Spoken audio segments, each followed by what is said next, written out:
Magandang hapon sa lahat. Good evening, happy. Welcome back muli sa aking channel. Ayan o, nakikita nyo ba yan? Nakikita ko. Ang ganda ng sunset dito sa may isang boulevard dito sa Corniche, Abu Dhabi.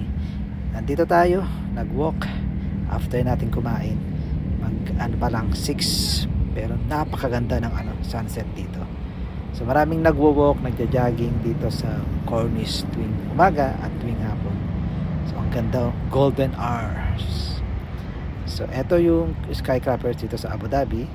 At ipakita ko sa inyo itong isa or pinakamataas na building dito sa Abu Dhabi, Burj Muhammad bin Rashid building with over 92 floors. Ayan, so ayan, ang ganda ng kulay ng mga building pag ganito. Marami ring nanonood talaga ng sunset dito sa Abu Dhabi.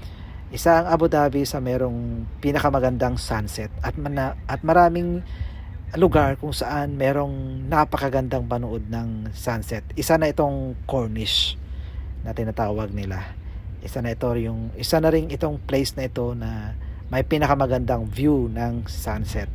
Kasi meron akong napanuran ding sunset doon naman sa isang isla sa Al Hudayrat Island. Maganda din ang sunset doon.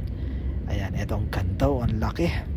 Meron pa yung time na napaka-orange yan or napaka-pula pagka yung medyo winter pa. Ayan, so ang ganda. So ito naman yung waiting shade dito kung saan pwede ka upo-upo habang nanonood ng sunset.